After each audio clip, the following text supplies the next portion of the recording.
So I haven't done a true unboxing in a minute. This is a first look for myself at this pair. I finally got a new knife as well, for those that didn't see this. Shout out to Fabian for hooking me up with this knife. Really, really nice done. He like made this whole thing. It's crazy.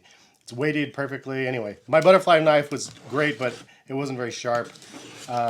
Anyway, I wanted to do a unboxing for you guys so you could see this, because this is a pair.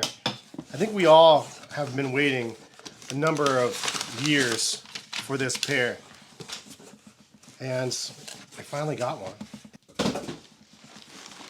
All right, look at this thing. Jordan 4. This is crazy. I had to break out the OG Undefeated hat for this one.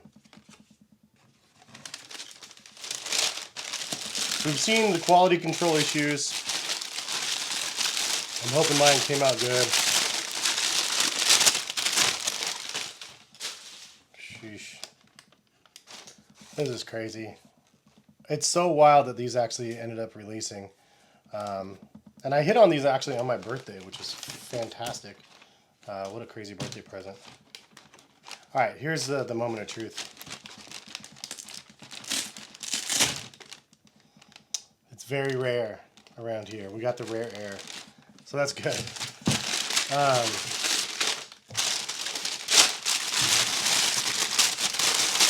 check the other one.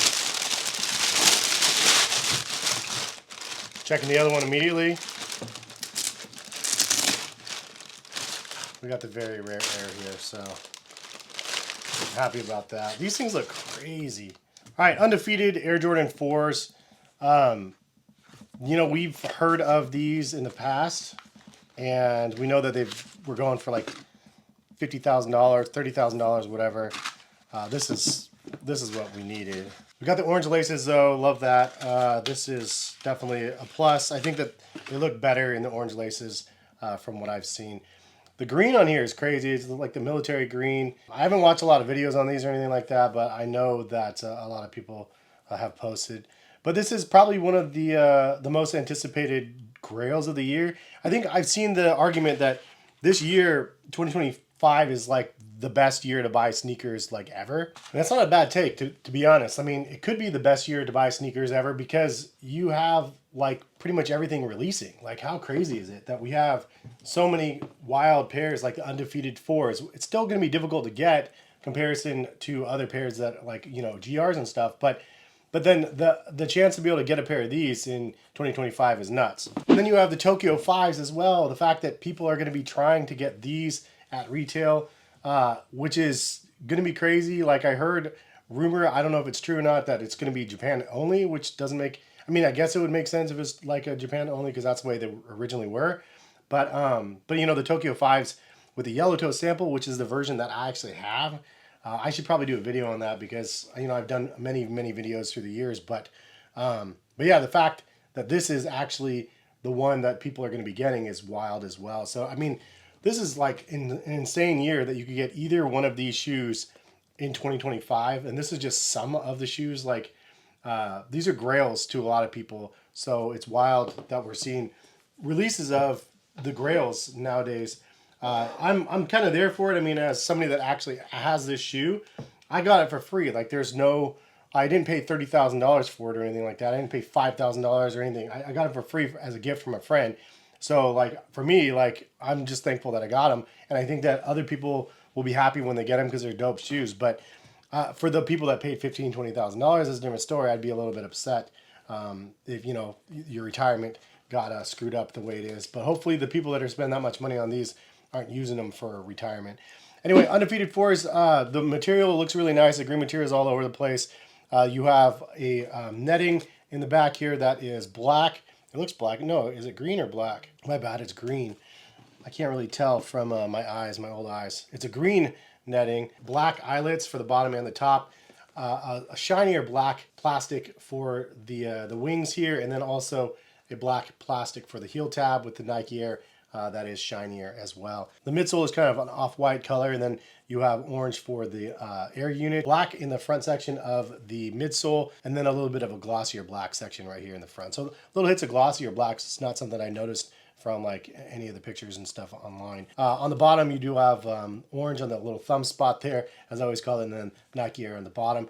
Then the Jumpman that comes off, obviously, it reveals the Jordan Rare Air underneath here. That's where some of the defects have been, unfortunately. On the flip side of the tongue, you do have Undefeated. Beautiful to see that. And then on the flip side, it is orange as well as on the insole with the Nike Air branding. Darker greenish color, almost gray almost for the liner of the shoe. And then black laces and then switch up of the orange laces as well, which I personally think is going to look the best. I love the color blocking of this so much. This is one of those shoes that we've seen, you know, like Nike IDs of like different colorways of the Undefeated joints, trying to, you know, mimic this color blocking. In fact, I did that for a pair of Huaraches even back in the day. I liked it so much, and I even put Undefeated on them and stuff. I thought it was so rad. So it's an honor to finally be able to get a pair of them. I think it's rad. I'm thankful. This is my personal pair, so like I can rip this off comfortably, and I can open them up and take all the stuff out and throw them on feet and be excited about it, because this is a pair again that I've been wanting in the collection for forever. But this is one of those pairs that I just assumed I'd never get, because I didn't think Nike would be bold enough to retro a pair. The fact that Nike is bringing them back, I think is the more fun discussion point, because I think that they're doing it in the right way, where they're quick striking them or making them somewhat more limited than like a huge massive GR like they do like a lot of their OG colors, which the OG colorways, in my opinion, I think is a good thing to be massively created the way that they do, like the cement 4s and, you know, the cement 3s. And honestly, I love to see those hit retail and then even, you know, go on sale even possibly, because those are the most iconic pairs. And honestly, every generation deserves their shot at getting a pair of one of the OGs. And there's a lot of OGs that they've created through the years, and every 5 years or so they make more, which I think is a great thing. But I think they are smart for keeping it somewhat more limited on super grails, because if you really go crazy selling a bunch of super grails, you're really muddying the water a little bit more, and then it really like takes the luster out of the product even that much more. But everybody's gonna have a different opinion. I'm thankful that I was able to get a pair. I think that it's a great colorway. As a fan of Undefeated, I need to get a black hat again like this one. I need a new one so I can get a nice and shiny one with a snapback. But I haven't seen them on their site in forever. But what do you guys think about the Undefeated 4s? Is it something that you guys copped or not? Leave a comment. Let me know if you guys lucked out and got a pair of them. Is it something that you guys were bummed that they released, or just didn't care? Or were you guys really butthurt and angry that they released them? If you guys want, I can do a video on my thoughts on the Tokyo 5 release. Leave a comment. Let me know if you guys want to see that video, because I'd love to create that for you guys. It'd be kind of fun since I've had them. I remember that's the ones that I had samples of before any images like leaked online. I had them. So it was such a fun. Actually, I didn't have them in my possession. I saw them, and I told my friend, I don't know what those are, but I need those. And then he ended up gifting them to me later, which then we found out they were super limited and everybody wanted them. But yeah, I could do a follow-up on that if you guys want to leave a comment. Anyway, hope you guys enjoyed the quick look at these. My first look, I think they look great. Happy that I got a pair, and mine, no flaws on mine from what I can tell. So happy to say that. If you guys are interested in buying a pair of these on the open market, I will link over to Kicks Crew. I do have a discount code over there for $15 off. It's always worth just throwing it in there. It kind of eases up the fees and the shipping. But it's heskicks15 is my code. I'll link it in the description for anybody interested in. But I believe you can use that code for anything over $100 on their site. So always worth a look if you guys can remember to use it. Anyways, have a good one. Hopefully see you back on the channel for some more content. All right, peace, guys.